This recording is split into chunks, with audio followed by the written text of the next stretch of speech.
Hello, everyone. Good afternoon. Welcome to this user panel on CrossChain Interoperability and CCIP, of course. I'm Peter Pauwels. I'm a part of the product team at Chainlink Labs and the market strategy manager for CCIP.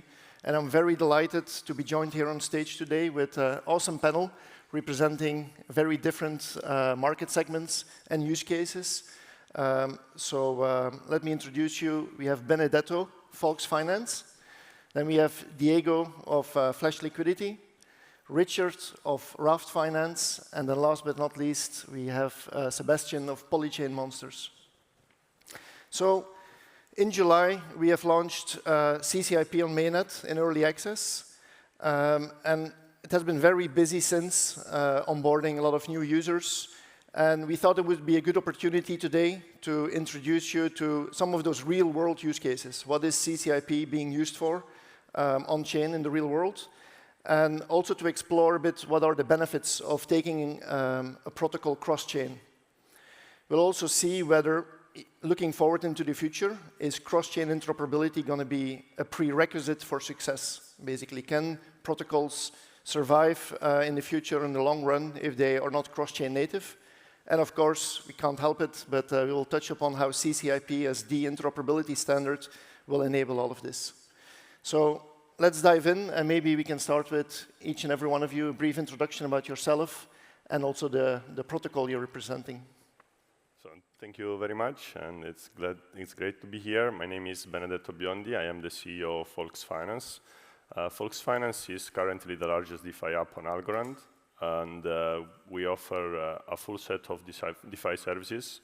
Our idea is to build a one-stop shop that mirrors centralized exchange offering and user experience, but all using DeFi tools. And our central point and main expertise is lending protocols. And now we are building on CCIP a hub and spoke model lending protocol, which will be able to interconnect multiple chains in a very seamless way. Hi, everyone. It's great to be here. My name is Diego Cornacchini. I'm the CEO and core contributor of Flash Liquidity, a DeFi cross-chain protocol currently focused on decentralized trading and on-chain arbitrage. Our MVP is live on Polygon POS, ZK EVM, and Avalanche C-Chain. Hey, everyone. My name is Richard. I am head of product at Raft.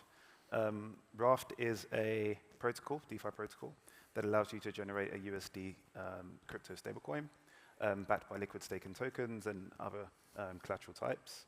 And in the background, you can still keep your yield, your staking yield. We launched in June, and it's great to be here. Yeah, hi, I'm Sebastian. I'm here for Polychain Monsters. Our goal is to create unique, desirable collectibles across different blockchains. We started that in 2021. We also like to teach our community and collectors about different blockchains, and that's why I'm thankful to be invited to this panel. Cool. So all of you are cross-chain enabled with your protocols, one way or another.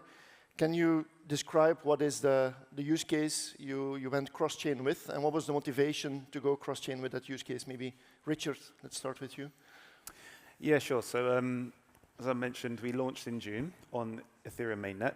And it's no secret that Ethereum mainnet is quite an expensive place to transact. We had great traction. We still got great traction. But the future, I feel like, is multi-chain. When you look at sort of stable coins and the adoption and the usage, for example, in Argentina, Tron is probably the chain of choice for USDT or stablecoin users.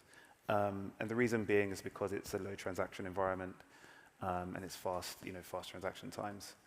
And so when we look for like the growth of R, which is our stablecoin, we know that we have to look beyond Ethereum mainnet.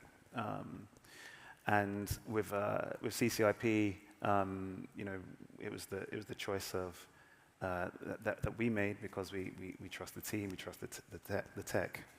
And so yeah, that was the reason why we endeavored on our journey towards a multi-chain future. Cool.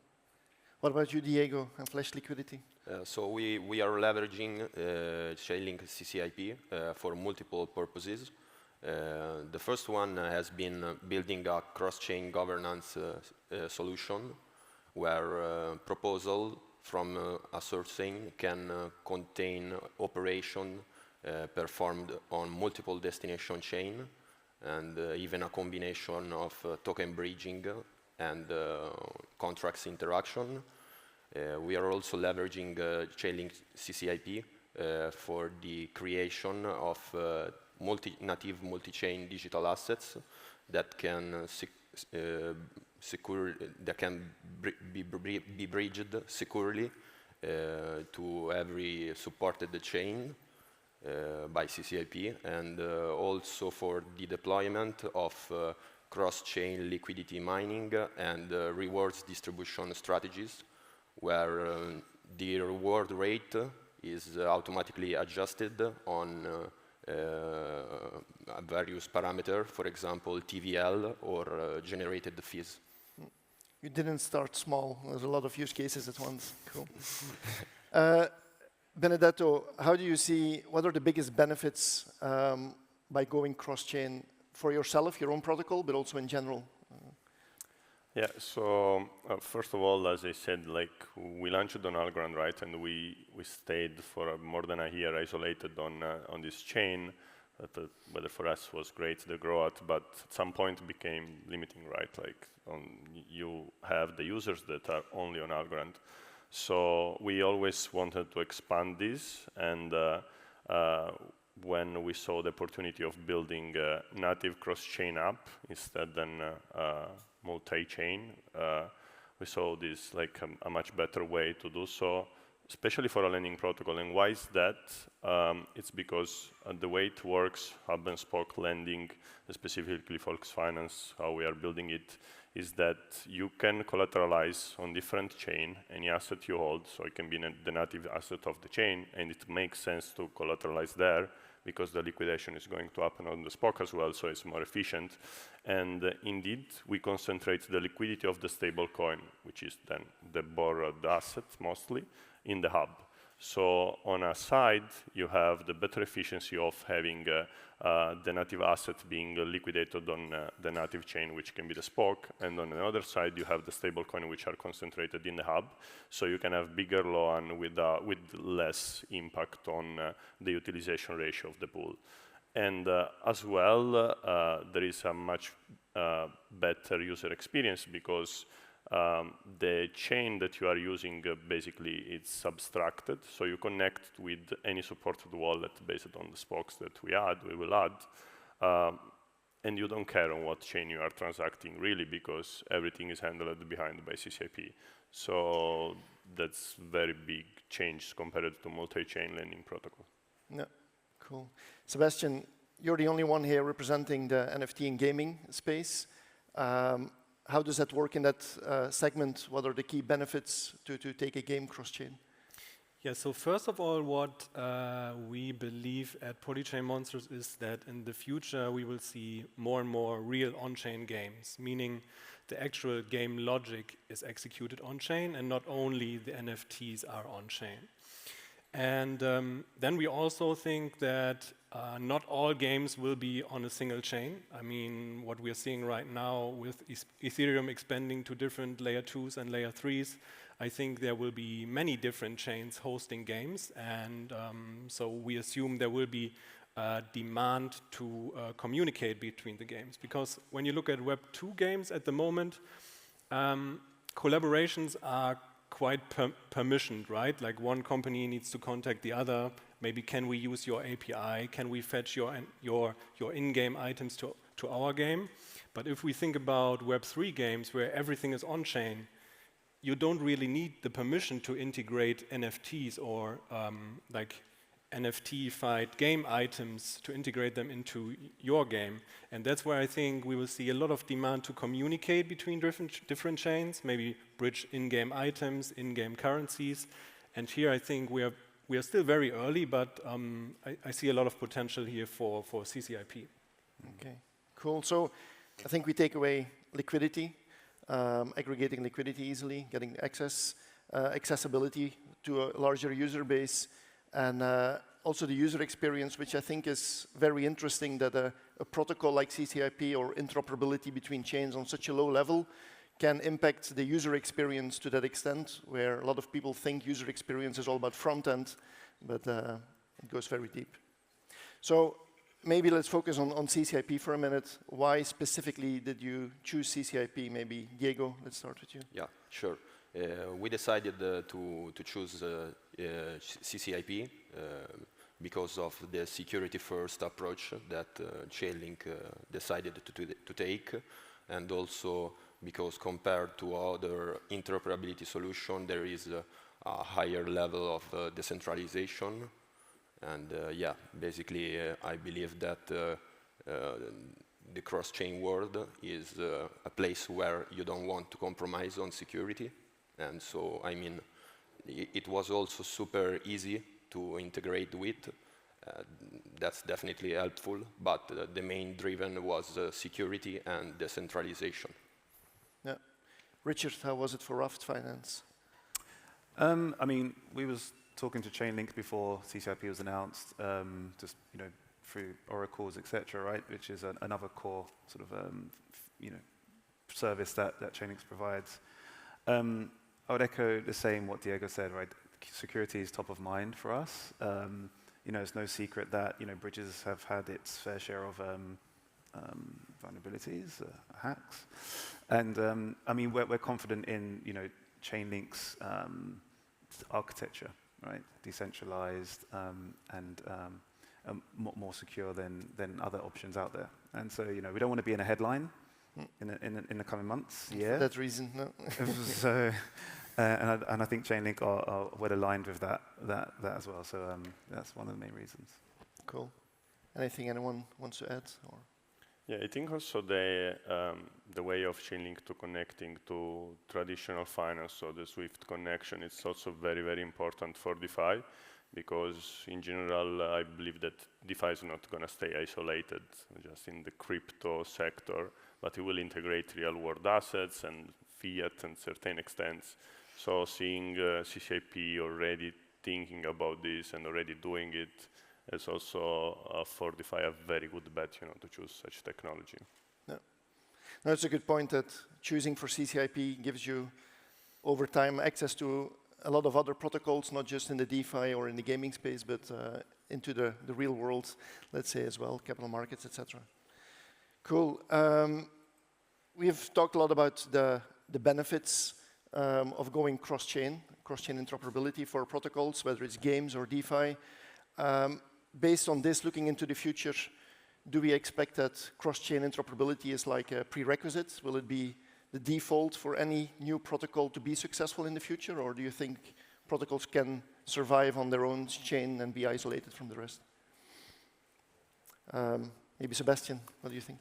Yeah, maybe if we look at the gaming and NFT side, as I mentioned before, what I assume is that games will not be only on a single chain. There might be some games that have maybe like a fully isolated chain where they don't have any need to communicate with other games. But I think many games will deploy to, for example, Ethereum L2s or L3s, and then from that point on, it's in general possible to communicate between the games with their smart contracts, saying they all allow like generic smart contract deployment. And where I think a big challenge will be is, okay, what chains can Chainlink CCIP be actually deployed to? I mean, it probably will not make sense to deploy to any very, very small chain. So it will be exciting to see, okay, for games, it might make sense to deploy to chains where CCIP is available, because they might then be able to integrate with other games that are, for example, available on an ETH L2 or another ETH L3. And here we are, I would say, still like very early. I mean, we are just seeing the first real on-chain games on single chains. So it will be more tricky to answer the question how the communication across different chains will look like. And so this will be an exciting next 1, 2, 3 years, I guess. And we are also looking forward to experiment together with Chainlink and to be an early adopter of this technology here. Cool. What do you think, Benedetto, for DeFi protocols? Will it be necessary? Of course, yes. It is going to be like pivoting for me the next bull run, DeFi cross-chain up. And overall, I think that it is normal. There is still some skepticism because during the past we have seen a lot of hacks regarding bridge. It's the largest hacks have been always on bridges. So it's scary. I think it was normal that those things happened because it's new technologies and they need to be developed. And CCIP is like bringing a new standard of security, which is extremely important for the evolution of cross-chain dApps. But definitely, I don't see a reason why a new app shouldn't look at building a cross-chain natively. That's obvious. Yeah. Okay. If we look forward, we have talked a lot about the benefits and how it can be like a prerequisite almost, but what are the biggest challenges that you foresee into the future for cross-chain interoperability for your own protocol, but also maybe for other protocols to achieve that level? Diego, what do you think? Maybe I believe one of the main problem is communication between different type of blockchain, for example, EVM and non-EVM. But I think that Chainlink has taken the right approach, and I mean there are a lot of opportunities to build on both type of chain because they have different strong points. Yeah. And challenges?